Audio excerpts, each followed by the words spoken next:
Hai, ketemu lagi dengan kami sahabat Bumis Mahagam Samarinda. Kali ini kami akan menceritakan tentang film jadul tahun 1989 yang berjudul Cinta Berdarah. Film ini menceritakan tentang pasangan muda yang baru saja dipindah tugaskan dan berniat untuk mengontrak rumah yang tidak jauh dari tempat dia bekerja. Pasangan muda ini bernama Anton dan istrinya Rita, di mana rumah tersebut yang ternyata banyak sekali gangguan-gangguan dari makhluk halus. Gangguan tersebut ternyata berasal dari arwah dukun yang dikubur di dalam dinding tembok rumah tersebut. Tanpa berlama-lama, pasang handset kalian, pastikan wifi kalian itu ada pulsanya. Kalau habis, beli dulu. Dan inilah Cinta Berdarah.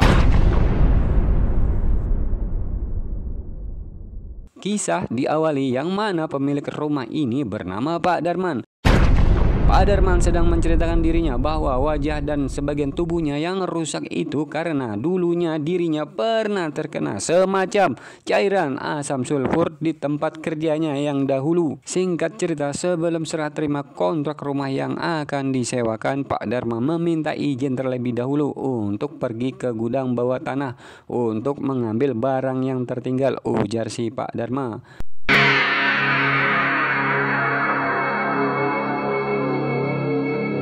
Alih-alih mengambil barang, ternyata Pak Darma hanya ingin mengunci atau mengurung jiwa-jiwa roh jahat yang ada di dalam tembok rumah tersebut.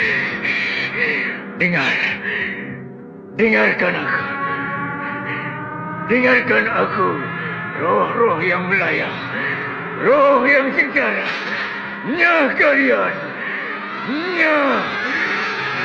Setelah selesai, Anton dan Pak Darma lalu menyelesaikan administrasi untuk sewa rumah kepada Pak Darma. Namun saat Anton ingin membayar uang sewa rumah, Pak Darma malah tidak ingin dan menerima uang tersebut. Pesan Pak Darma, cukup engkau menjaga istrimu saja, aku tidak perlu uangmu.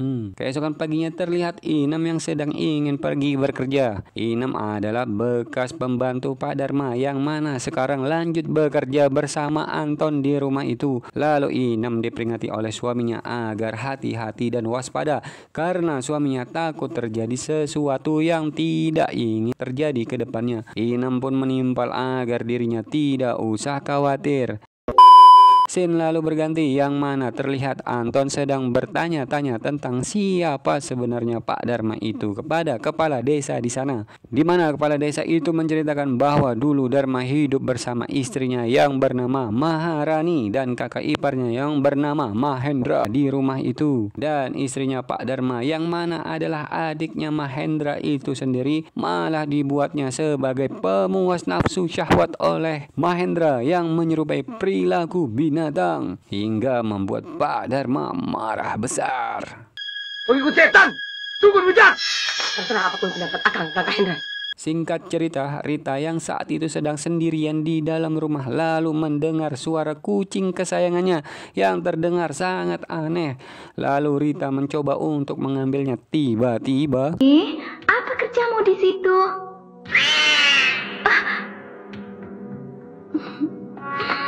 Dari tadi malam aku kehilanganmu. Ngerti? Mari. kucing kesayangannya pun mati tertusuk gunting yang dipegangnya.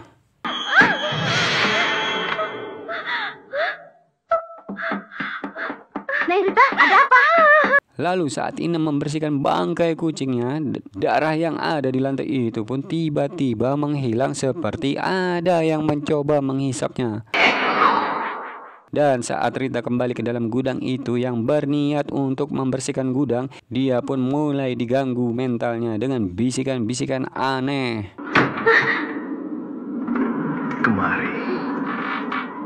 Kemari sayangku.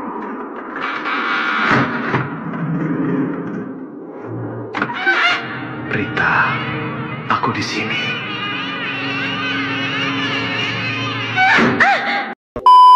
Pada malam harinya saat sedang tidur, tiba-tiba bisikan itu datang kembali hingga membuat Rita seperti terhipnotis lalu berjalan menuju arah bisikan itu yang berada di dalam gudang yang tanpa dia sadari dirinya seperti sedang disetubuhi makhluk tak tampak mata itu. Lalu tiba-tiba saat itu juga Anton, suaminya Rita, terbangun dari tidurnya lantas mendapati istrinya yang sedang terbaring di lantai gudang dengan busana yang sangat tipis.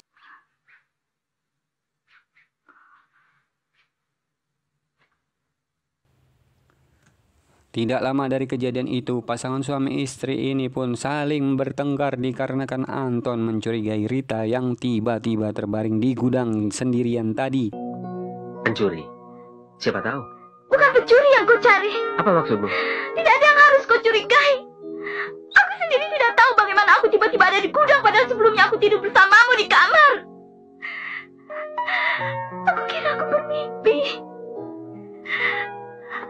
Aku tidak begitu mengingatnya. Aku hanya mendengar suara-suara. Melihat kegelapan yang menghitam. Namun karena rasa cinta yang sangat besar oleh Anton, drama saling curiga itu pun berakhir. Di tempat kerja Anton, mulai terjadi kejadian-kejadian mengerikan terjadi. Scene pun berganti di mana Rita sedang sendirian di rumahnya. Tiba-tiba diperlihatkan kejadian masa lampau yang sebenarnya terjadi di dalam rumah itu. Kaulah sebenarnya yang pencuri, Mahendra. Kau telah mencuri Maharani dari hidupku. Ia yang datang sendiri kepadaku. Suami Loyo. Iya, kau memang benar-benar loyo sampai ke itumu. Jahanam. Bangsat!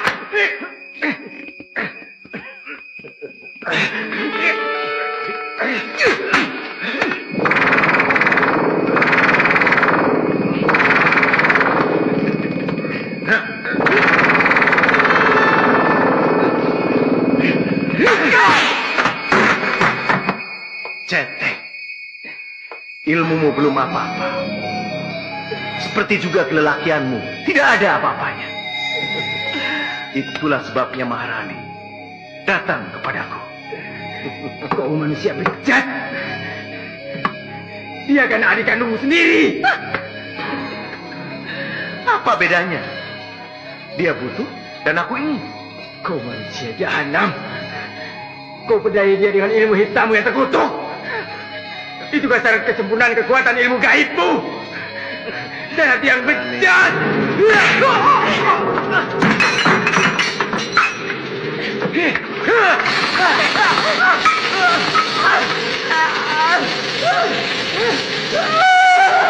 Dan di saat Rita ingin membantu, tiba-tiba gudang itu kembali menjadi keadaan yang sekarang. Di saat Rita sedang bingung, dia dikagetkan oleh Inem. Tidak lama kemudian tiba-tiba Anton pulang dari pekerjaannya dan menyuruh Inem agar malam ini dia menginap di rumahnya. Dikarenakan Anton malam ini sampai besok lembur bekerja dikarenakan harus menyelesaikan proyeknya yang sempat tertunda tadi. Bi, bisa temani Rita tidur malam ini? Saya tahu permintaanku ini mungkin melanggar kesepakatan. Tapi ajak aja suamimu atau anakmu kalau lebih takut di rumah ini. Maksud Mas? Maafkan aku, Rita. Aku harus kembali ke Dam. Mungkin harus bekerja non-stop sampai besok siang. Ada beberapa perubahan darurat. Apa yang terjadi? Bukan apa-apa. Belum kaitannya dengan kita. Telah jatuh korban satu lagi. Yang ketiga sejak Dam itu dibangun. Lalu? Yang seorang ini mati. Mati? Dan sedikit menjelaskan kepada istrinya bahwa ada korban jiwa di tempat kerjanya hari ini. Malam harinya roh jahat Mahendra itu pun mencoba untuk masuk ke kamar Rita dan mencoba untuk menidurinya dan menggunakan ilmu hitam miliknya. Bangunlah. Kemari, Rita. Dan aku ingin bercinta lagi denganmu. Berbaringlah.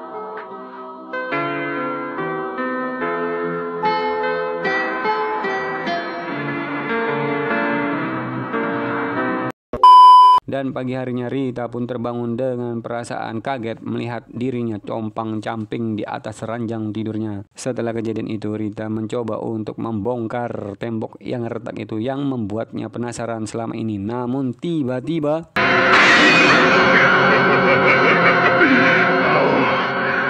Menyakiti aku.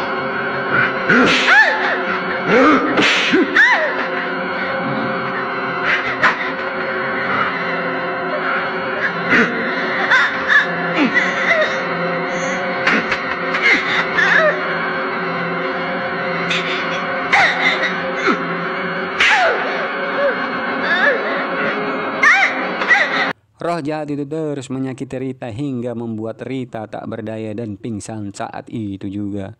Di saat itu juga Anton pun datang dan membangunkan Rita. Lalu Anton bertanya, apa yang sebenarnya terjadi kepadamu Rita? Rita sambil menangis lalu menjelaskan dirinya sangat takut dengan orang yang mengganggunya selama ini, yaitu wajahnya yang separuh rusak. Lalu Anton menyimpulkan ini semua pasti pelakunya adalah Pak Darman, pemilik rumah tersebut.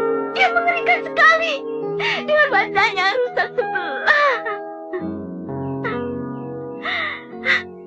Dharma. Lalu pada malam harinya tiba-tiba Pak Darman pun datang ke rumah tersebut dan meminta izin untuk ke gudang. Namun Anton yang sudah terlanjur berburuk sangka terhadap Pak Darman lalu mengusirnya dari rumahnya itu. Aku harus berteriak-teriak sehingga membangunkan seluruh penduduk desa. Lalu mereka datang berbondong-bondong kemari. Pergi.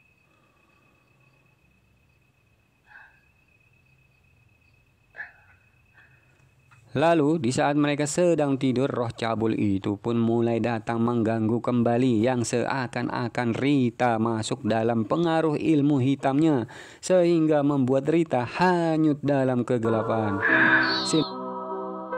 Apa lagi? Aku mendengar sesuatu. Apa lagi, Maharani?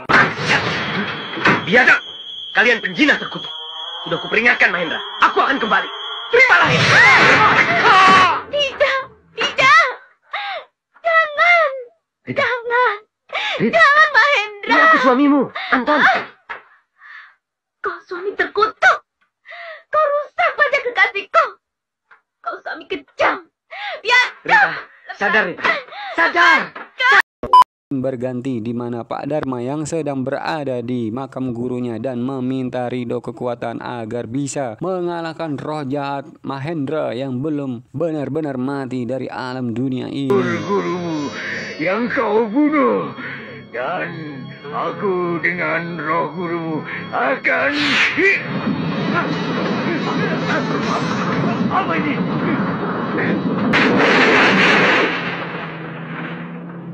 Mohon restu, Guru. Tak lama kemudian terlihat Anton yang sedang bekerja di proyeknya. Tiba-tiba roh cabul itu mulai menyerang Anton. Terlihat Rita yang sendirian di rumahnya pun mulai kembali dipengaruhi oleh roh jahat itu. Tidak lama kemudian Anton pun datang dibopong oleh para pekerja dari proyek tersebut. Aku tidak apa-apa, Rita. Tenang saja.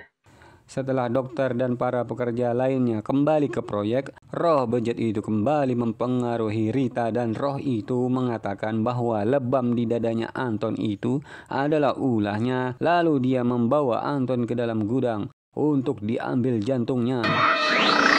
Suamimu belum mati. Jantungnya masih utuh. Aku membutuhkannya.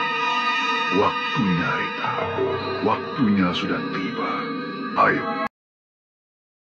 Dan di saat di dalam gudang sosok roh itu memberitahu dan memerintahkan Rita agar dirinya segera mengambil jantung suaminya itu menggunakan jari jemarinya sendiri.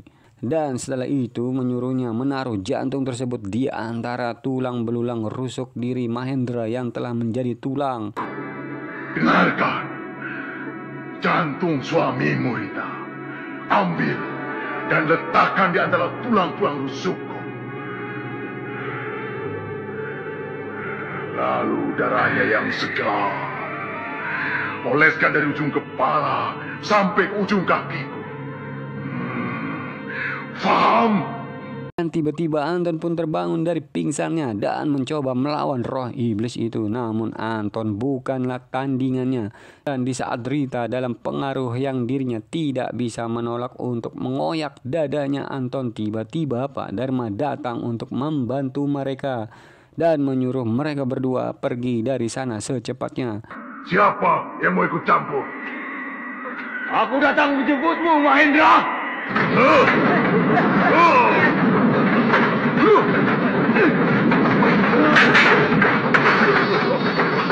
Akan aku Rita, cepat, awas kamu keluar.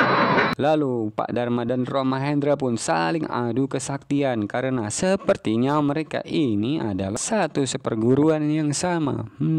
Mencurigakan. Kesengitan pun berakhir, tentunya dimenangkan oleh Pak Dharma dan Anton berkat sutradara pastinya.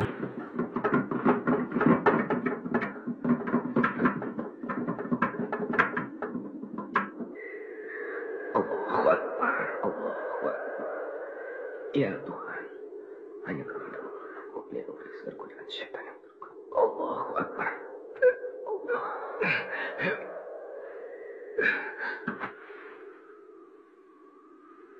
Amin ya rabbal alamin. Allahu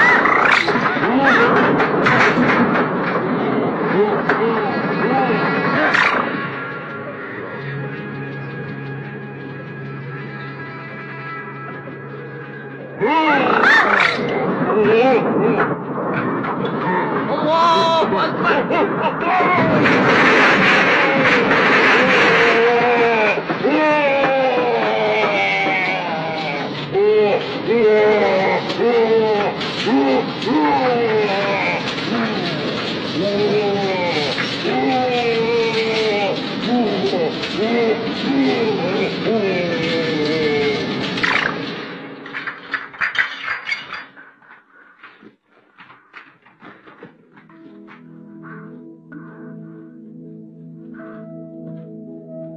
Di akhir film, Pak Dharma akhirnya mengakui kesalahan yang diperbuatnya selama ini dan menerima semua hukuman yang berlaku di negara ini.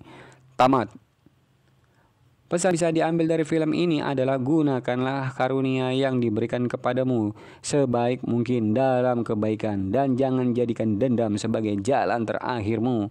Berserahlah kepada Tuhan dan terus berdoa dan berbuat baiklah. Niscaya Tuhan akan memberimu yang terbaik dari yang terbaik. Sekian dari kami.